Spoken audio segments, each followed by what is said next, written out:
अल्हम्दुलिल्लाहि रब्बिल आलमीन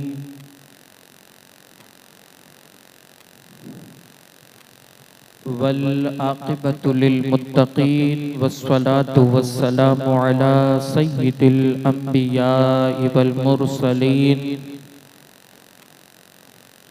व अला आलिहि व अस्हाबिहि तय्यिबीन अत्ताहिरीन अम्मा बअद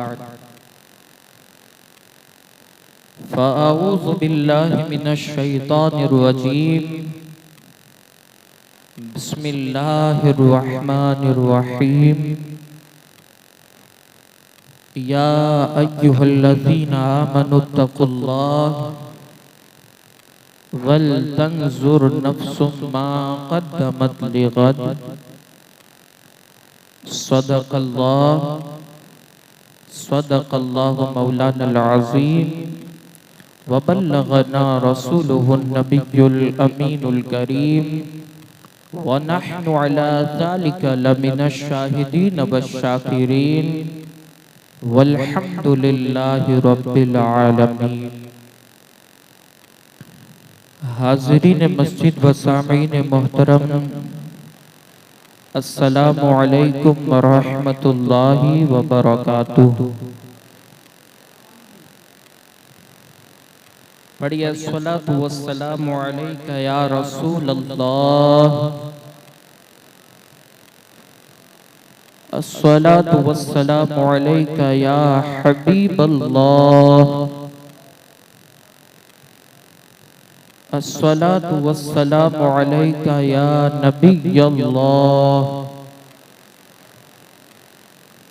व अला आलिका व अस्हाबिका या नूर अल्लाह सल्लल्लाहु तआला अलैका वसल्लम।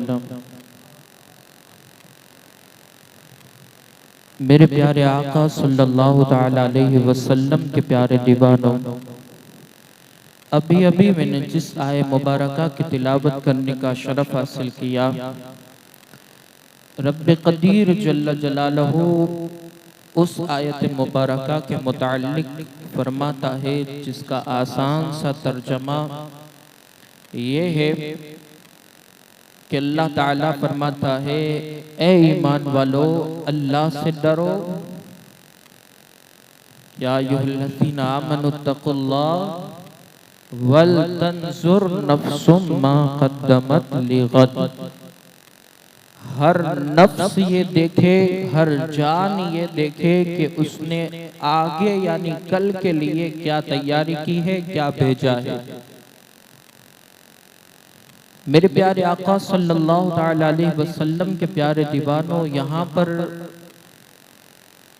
कल से मुराद आने वाला कल यानी जुमा के बाद या शनिचर या इतवार या पीर, इस तरीके से दुनियावी कल की बात नहीं हो रही, बल्कि उस हकीकी कल की बात हो रही है कि जहाँ पर हमको दायमी जिंदगी है, वहाँ पर हमको कायमी रहना है। उसके बाद हमें कहीं पर कोई चेंजेस नहीं करना है, यानी आखिरत की बात यहाँ पर हो रही है। अल्लाह रब्बुल इज्जत जल्ल जलालहू कुरान मुक़द्दस में इरशाद फरमाता है कि ईमान वालो अल्लाह से डरो और आखिरत के लिए हर नफ्स ने क्या आगे भेजा है ये जरूर देखे। आखिरत की तैयारी हमने क्या किया है, आखिरत के लिए हमने कौन सा साजो सामान तैयार किया है कि जिसकी वजह से हमें अच्छा बदला नसीब हो, अच्छा बदला हमें मयस्सर आए। सबसे पहले ये समझ ले आखिरत किसे कहते हैं।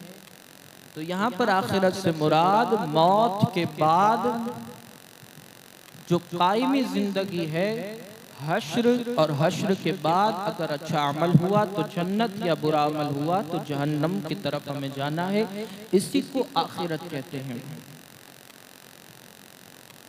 अब आखिरत तक पहुंचने के लिए एक इंसान को 6 मरहलों से गुजरना पड़ता है, 6 स्टेप को उसको पार करना पड़ता है, उसके बाद वो आखिरत तक पहुंचता है।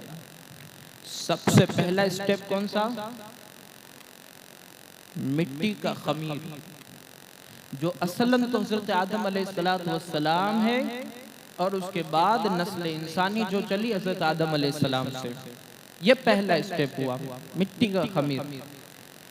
फिर इसके बाद है वालिद की पुश्त के अंदर उसको मुंतकिल होना, यानी बाप की जो कमर की हड्डी है, रीढ़ की हड्डी जिसको बोलते हैं, उसके अंदर उसको मुंतकिल होना। फिर उस रीढ़ की हड्डी से वालिदा यानी माँ के शिकम के अंदर आना, माँ के पेट के अंदर आना, और फिर चौथा स्टेप है दुनिया के अंदर आना। फिर दुनिया के बाद पांचवा स्टेप उसका होता है कब्र के अंदर जाना, और कब्र के बाद छठा स्टेप जो होता है वो होता है मैदान महशर में जाना। इस तरीके से 6 मरहलों से गुजरने के बाद इंसान आखिरत की तरफ जाता है। मेरे प्यारे आका सल्लल्लाहु ताला अलैहि वसल्लम के प्यारे दीवानों, इन 6 स्टेप के अंदर, 6 मरहलों के अंदर एक इंसान को ये इख्तियार सिर्फ एक स्टेप के अंदर, एक मरहले के अंदर दिया गया है कि वो अपनी मनचाही जिंदगी को गुजार सकता है। वो जैसे चाहे वैसे अपनी जिंदगी को गुजार सकता है। वो चौथा स्टेप है, वो चौथा मरहला है, वो है दुनिया। दुनिया के अंदर आने के बाद एक इंसान जैसी जिंदगी गुजारना चाहे वैसी जिंदगी वो अपने मन के मुताबिक अपनी जिंदगी को गुजार सकता है। कोई शख्स होता है जो अपनी जिंदगी को अल्लाह की रिजा की खातिर अपनी जिंदगी को गुजार देता है और अपने कल आने वाले आखिरत के लिए वो अपना साजो सामान तैयार करता है। और दूसरा वो शख्स होता है कि जिसके लिए उसने आखिरत के लिए कोई तैयारी नहीं की, कोई साजो सामान नहीं किया। मेरे प्यारे आका सल्लल्लाहु ताला अलैहि वसल्लम के प्यारे दीवानों, जिस तरीके से जिंदगी के अंदर दिन और रात गुजरते हैं, उसी तरीके से हमारी जिंदगी भी कलील होती चली जाती है। हमारी जिंदगी से अगर एक दिन एक रात गुजरा तो गोया हमारी जिंदगी का एक हिस्सा हमारा गुजर गया। हम आखिरत से दिन ब दिन करीब होते चले जा रहे हैं। आखिरत की तरफ हमारा कदम दिन ब दिन आगे बढ़ता चला जा रहा है। हम शब और रोज गुजार देते हैं, आखिरत की तरफ हमारी कोई तवज्जो नहीं होती और हम आखिरत की तरफ दिन ब दिन आगे बढ़ते चले जाते हैं। जितना जिंदगी का वक्त हमारा गुजरता जाता है, हम उतना ही आखिरत से करीब तर होते चले जा रहे हैं। दुनिया के अंदर 2 तरह के इंसान होते हैं। एक शख्स वो होता है जो मजदूरी करके अपनी जिंदगी के अंदर माल और सरमाया जमा करता है, माल जमा करता है, दौलत जमा करता है कि वो एक आलीशान घर बना लेगा, एक अपनी जिंदगी को ऐशो आराम के मुताबिक गुजारेगा। इस तरीके से वो न दिन को दिन देखता है, न रात को रात देखता है। इस तरह अपनी जिंदगी को गुजारता चला जाता है, मेहनत करता है, मशक्कत करता है, मजदूरी करता है, सिर्फ यही सोचकर कि मैं एक आलीशान घर बना लूं, ऐशो आराम की चीजें मैं अपने हासिल कर लूं, जिंदगी के अंदर कुछ ना कुछ एक मकाम हासिल कर लूं जिससे मुझे कोई टेंशन ना हो, मेरी जिंदगी आसानी के साथ गुजर जाए। दूसरा वो शख्स होता है कि जो अपनी जिंदगी के अंदर मजदूरी नहीं करता, बल्कि वो अपनी जिंदगी के कुछ साल, अपनी जिंदगी का कुछ हिस्सा आला से आला तालीम के लिए वो खर्च कर देता है, आला से आला तालीम के लिए वो अपनी जिंदगी को खपा देता है। कुछ जिंदगी का अरसा वो तालीम के अंदर वो गुजार देता है और फिर कमाई करना शुरू करता है, और फिर इस तरह वो कमाई करता है कि जितना वो शख्स मजदूरी करने के बाद अपनी जिंदगी के अंदर एक झोपड़ी बना सकता था, उतना दूसरा शख्स तालीम हासिल करने के बाद इतनी कमाई कर लेता है कि वो आला से आला अपनी जिंदगी को गुजार सकता है, ऐशो आराम की जिंदगी गुजार सकता है। बस इसी को आप देखें, दुनियावी मिसाल थी, अब उसी को दिन के अंदर देखें, आखिरत की तरफ देखें। इसी के अंदर 2 तरह के इंसान भी मिलते हैं। एक वो मुसलमान होता है कि जो अपनी जिंदगी के अंदर आखिरत की तरफ इतनी फिक्र रखता है कि वो हर वक्त आखिरत की तैयारी करने के अंदर लगा रहता है, हर वक्त आखिरत का साजो सामान तैयार करने के अंदर लगा रहता है। और नतीजा ये निकलता है कि वो अपनी जिंदगी को अल्लाह और उसके रसूल की रजा की खातिर गुजार कर इबादत और रियाजत करने के बाद उसे जन्नत के अंदर आला से आला मकाम हासिल हो जाता है। और वहीं पर दूसरा शख्स वो होता है जो मोमिन तो होता है, मुसलमान तो जरूर होता है, लेकिन उसके पास उतना नेक आमाल का जखीरा नहीं होता कि जिसकी वजह से उसको जन्नत के अंदर एक आला मकाम मिले। यकीनन उसके पास कम अमल होने की वजह से उसे जन्नत तो मिल जाती है, लेकिन जन्नत के अंदर उसको अदना दर्जा मिलता है। और जन्नत के अंदर तो यकीनन किसी तरह का कोई अफसोस नहीं होता, लेकिन जब वो आला दर्जे वाले जन्नतियों को देखता है कि मुझसे भी आला दर्जे वाले जन्नती इस जन्नत के अंदर मौजूद है, तो उसको देख करके वो एक यकीनन एक अफसोस के आलम में पड़ जाता है कि काश दुनिया के अंदर मैंने भी आला से आला सवाब का जखीरा तैयार किया होता, मैंने भी अच्छे से अच्छे अमल किए होते, और जो है वो अपनी जिंदगी को अल्लाह और उसके रसूल की रजा की खातिर इबादत और रियाजत के अंदर खपाया होता और अपनी जिंदगी को बशर किया होता, तो यकीनन अल्लाह तबारक व तआला भी मुझे जन्नत में आला से आला मकाम हासिल करता।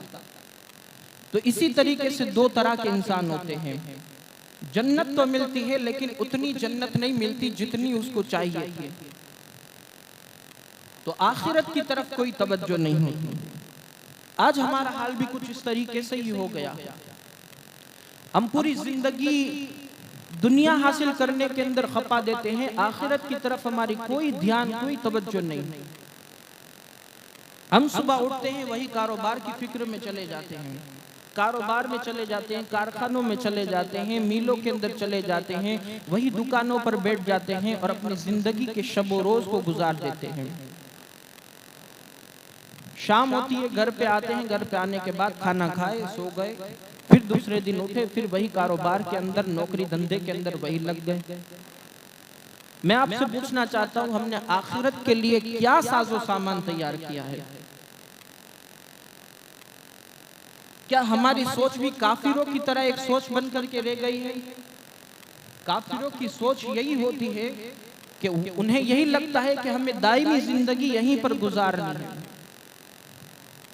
हमें हमेशा की जिंदगी इसी दुनिया के अंदर गुजारनी है, हमें बस परमानेंट जिंदगी यहीं पर रहना है। क्या हमारी सोच भी वही रह गई? मैं आपसे कहना चाहता हूं कि उन काफिरों के अंदर और जानवरों के अंदर कोई फर्क नहीं, इसलिए कि उनका शब रोज भी इसी तरीके से गुजरता है और काफिरों का दिन और रात भी इसी तरीके से गुजरता है। जानवरों के अंदर भी कोई आखिरत की फिक्र नहीं, काफिरों के अंदर भी कोई आखिरत की फिक्र नहीं, लेकिन जो कलमा पढ़ने वाला सच्चा मोमिन मुसलमान होता है उसके दिल के अंदर ये खौफ जरूर होता है कि उसको कल बरोज़ क़यामत मरने के बाद अल्लाह को मुंह दिखाना है, उसे अल्लाह की तरफ जाना है, अल्लाह को अपनी सारी जिंदगी का हिसाब किताब जरूर देना है। अगर हमने हाथ से नेकी की होगी तो हमारी हाथ की नेकी काम आएगी, सजदे से हमने सर के सजदे से नेकी की होगी तो हमारा सर की नेकी काम आएगी, पैर से चलकर मस्जिद की तरफ गए होंगे तो पैर की नेकी हमारी काम आएगी, ज़बान से अगर हमने नेकी की होगी तो हमारी ज़बान की नेकी काम आएगी। लेकिन बड़े अफसोस के साथ ये कहना पड़ता है कि हमारे अंदर आखिरत की कोई फिक्र ही नहीं है। कुरान हमें इसकी तरफ तालीम दे रहा है कि तुमने आखिरत की तरफ तुमने क्या तैयारी की है, आखिरत के लिए तुमने क्या भेजा है, कल के लिए तुमने क्या भेजा है। हर नफ्स को चाहिए कि वो आखिरत की तैयारी करे, इसलिए कि मेरे प्यारे आका सल्लल्लाहु अलैहि वसल्लम के प्यारे दीवानों, जिंदगी के 60 साल 70 साल 80 साल अगर गुजर गए और जब इंसान की रूह जिस्म से निकलकर बदन से निकलकर चली गई फिर वो लाश हो गया, उसको कब्र के हवाले कर दिया। फिर अगर कोई शख्स ये सोचता हो कि उसको फिर दोबारा जिंदगी मिलेगी, दुनिया के अंदर आएगा और अच्छे अमल करेगा, तो ये सोच उसकी हरगिज गलत है। उसको कोई जिंदगी दोबारा मिलने वाली नहीं। उसे जो जिंदगी मिली है वही जिंदगी के अंदर उसे नेक काम करना है, नेक अमल करना है और आखिरत का तैयार करना है, आखिरत के लिए सामान तैयार करना है। ये जिंदगी जो है वो हमारी आखिरत के लिए तैयार करने के लिए जिंदगी मिली है।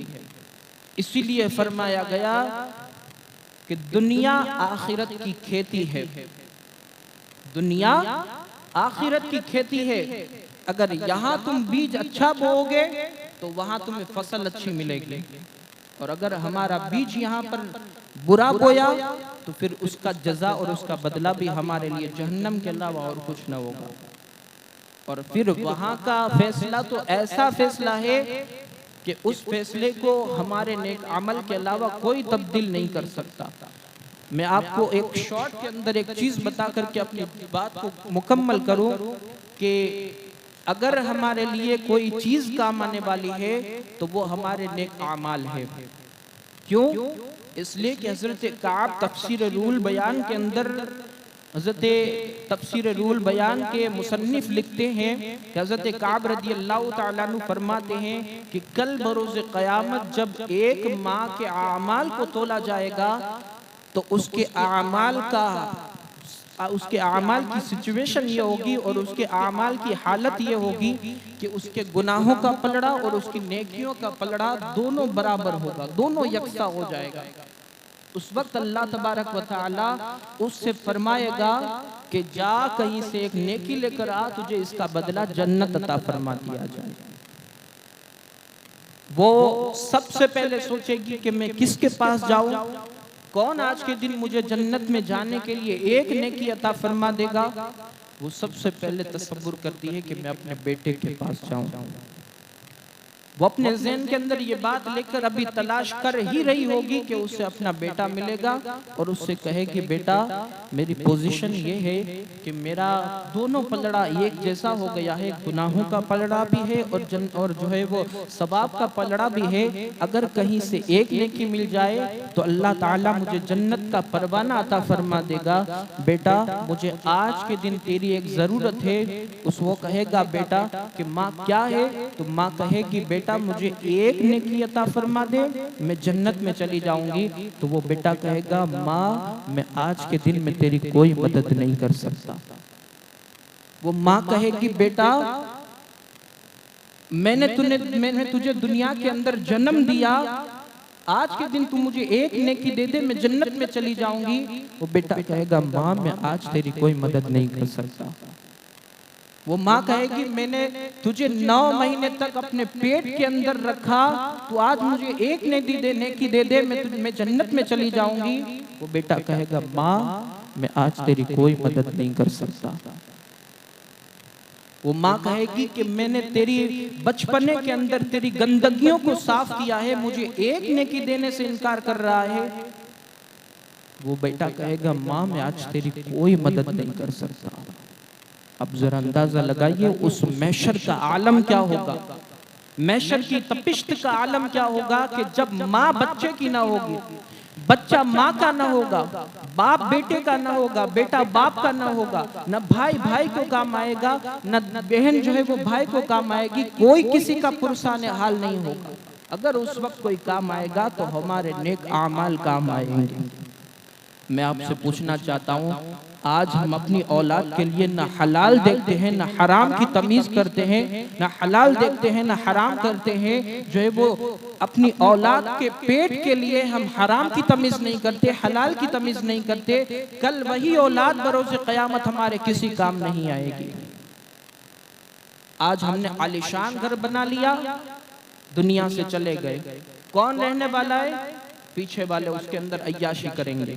हमने मालो दौलत का सरमाया जमा कर लिया, कल हम दुनिया से चले गए, कौन उस दौलत का मालिक होगा? कौन वरसा होंगे उसके पीछे? हमारे पीछे वाले, हमारे परिवार वाले, हमारे कबीले वाले, वही उसके मुख्तियार हो जाएंगे। वही उसके इख्तियार में होगा। हमारे लिए कोई साजो सामान काम नहीं आएगा। वही लोग उस मालो दौलत से अय्याशियां करेंगे, और यकीन जाने अय्याशियां वो करेंगे अगर मालो दौलत आपने कमाई है तो आपको बरोज़े क़यामत अल्लाह की बारगाह में उसका हिसाब देना पड़ेगा। कोई पुरसाने हाल नहीं होगा, सबको अल्लाह की बारगाह के अंदर हाजिर होकर अल्लाह को मुंह दिखाना है। इसलिए हमें चाहिए कि आज भी हमारे पास वक्त है, कोई हमारे लिए कोई वक्त कम नहीं हुआ। अगर हम चाहते हैं तो आज से ही अपनी आखिरत की तैयारी करना शुरू कर दे।